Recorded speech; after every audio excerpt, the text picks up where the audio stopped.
បាទសួស្តីបងប្អូនអរគ្នាថ្ងៃនេះខ្ញុំមានវិស័យបានមកទស្សនាកន្លែងគេហៅថាទេសចរបែបសាសនានៅក្នុងទឹកដីខេត្តតាកែវនេះគឺជាភូមិតាពាំងកញ្ញូងគេហៅថាពុទ្ធគិរីកម្ពុជាបាទដែលមានព្រះពុទ្ធបដិមានឹងចំនួន84000អង្គចឹងនៅក្នុងប្រទេសកម្ពុជាយើងនេះគិតថាទីនេះគឺជាកន្លែងទេសចរសាសនាមួយដែលមានពុទ្ធអង្គច្រើនជាងគេដល់ទៅ84000អង្គចឹងចំនួន84000អង្គនេះគឺដូចជាតំណាងឲ្យព្រះត្រៃបិដកឬក៏ពុទ្ធវចនៈដែលព្រះអង្គបន្សល់ទុកឲ្យបរិស័ទនោះចំនួន84000ព្រះធម្មក្ខន្ធទាំងឯងហើយនៅខាងស្ដាំដៃនេះមានប្រាសាទមួយដែរជាកន្លែងបូជាហើយពេលឡើងមកដល់នេះឃើញអារម្មណ៍ថាស្រស់ស្រាយតែដោយសារថ្ងៃនេះខ្ញុំមកចំថ្ងៃថ្ងៃបុណ្យចឹងស្ងប់ស្ងាត់មានតែម្នាក់ឯងទេងាយស្រួលហើយបរិយាកាសខ្យល់អាកាសអីគឺបាទល្អហើយសងខាងផ្លូវឡើងទៅដើរមកកន្លែងព្រះបដិមាធំហ្នឹងគឺសងខាងសុទ្ធតែរូបព្រះបដិមាអង្គតូចៗចឹងសរុបទាំងអស់ទាំងអង្គតូចទាំងអង្គធំនោះគឺ84000អង្គនេះគឺជាសម្លេងខ្យល់ខ្លាំងមែនទែនបាទហើយខាងឆ្វេងដៃនេះក៏មានរូបព្រះពុទ្ធបដិមាដែរមានប្រាសាទមួយទៀតបាទហើយមានជណ្ដើរចុះឡើងនេះចំនួន4ទិសលិចកើតឆ្វេងជាងស្ដាំហើយនេះគឺជាពុទ្ធមណ្ឌលមួយដែរដូចជាសាងសង់អត់ទាន់ហើយនេះឃើញកំពុងតែសាងសង់នៅទិសខាងត្បូងហើយទេសភាពមើលពីលើកំពូលភ្នំទៅឃើញស្អាតណាស់បាទមានជួរខ្នងភ្នំយើងបាទឃើញស្អាតផ្ទះអ្នកស្រុកអ្នកភូមិអីទេសភាពខែនេះបើសិនជាចំខែវស្សាទៀតចឹងធម្មជាតិបៃតងស្រស់ស្អាតបាទនេះឃើញភ្នំនោះក៏រៀងកប់ប្រពកដែរដោយសារធាតុអាកាសកំពុងភ្លៀងបាទនេះកំពុងតែភ្លៀងហ្នឹងខាងនោះបាទនៅចំពីខាងទិសអាគ្នេយ៍បាទទិសអាគ្នេយ៍មានន័យថាខាងកើតឈៀងខាងត្បូង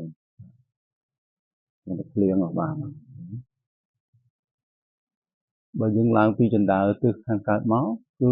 ប្រភពព្រះអង្គធំបែរប្រភពទៅខាងកើតតែម្ដងបាទនេះដោយសារខ្ញុំឡើងមកផុតហើយយើងថតបានតែនៅគៀកនឹងភ្នែនព្រះអង្គទេ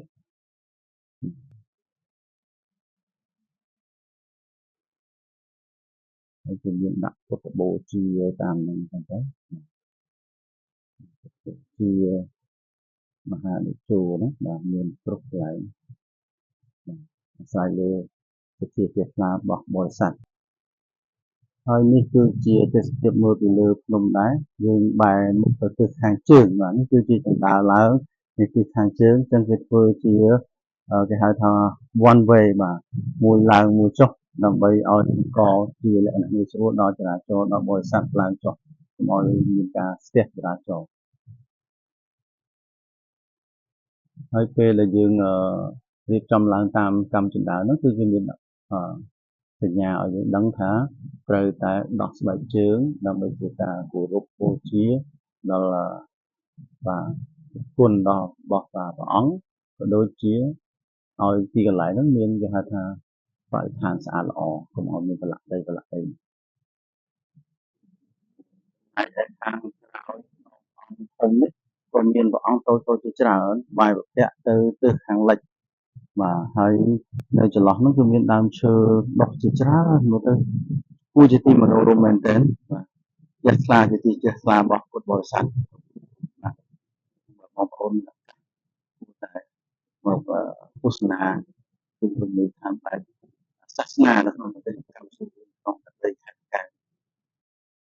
បាទនេះគឺជារូបព្រះបដិមាអង្គធំ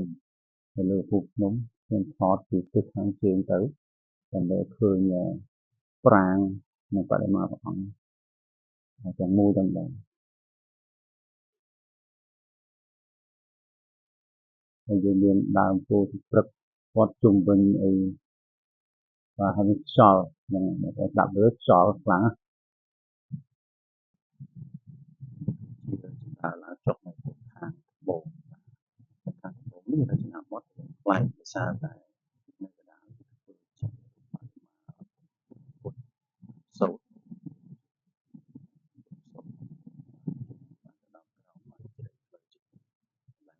បើច្រកទីឡើងទៅខាងត្បូងហើយខាងត្បូងនៅបរិមាខ្ញុំនេះក៏មានពុទ្ធបរិមាច្រើនអង្គដែរនៅក្រោមដើមពោធិព្រឹកហើយនេះគឺជាទេសភាពនៅទិសខាងលិចនេះខាងក្រោយខ្នងរបស់ព្រះអង្គធំបាទហើយមានបាតកាទេនឹងការដើមនេះខ្លះនៅស្វាយនៅហ្នឹងបាទស្អាតឡើងព្រីមតែម្ដងប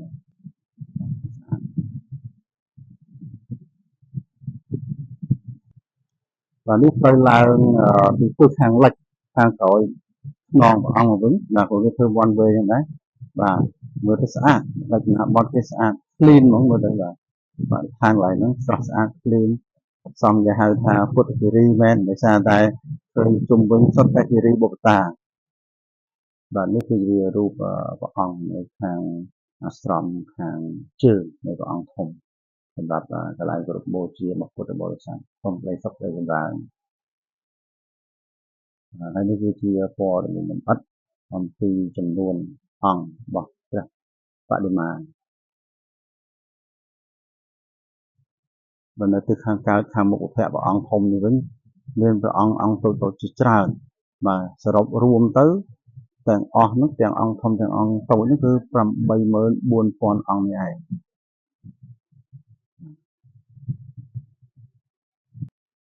ដោយសារតែវាកង់ឆ្ងាយតែចឹងខ្ញុំខកទៅអត់ទៅបានទៅលើច្បាស់ទេនេះជាព្រះរបស់ព្រះអង្គធំបែរព្រះទៅខាងកើតបាទរួមក្តីទៅសរុបមកវិញឃើញថាកន្លែងនេះជាកន្លែងដែលទីមនោរម្យផ្ទះថ្លាសម្រាប់ពុទ្ធបរិស័ទក្នុងការមកគោរពបូជាផងក៏ដូចជាការមកកំសាន្តលំហែកាត់ stress កាត់អីបាទចឹងបងប្អូនមានឱកាសគួរតែមកលេងលើទឹកដីខេត្តតាកែវដ៏ស្រស់បវររមណីយដ្ឋានបែបបាទសាសនារបស់ពុទ្ធសាសនាយើងដែលជាសាសនារបស់រដ្ឋបាទសូមអរគុណ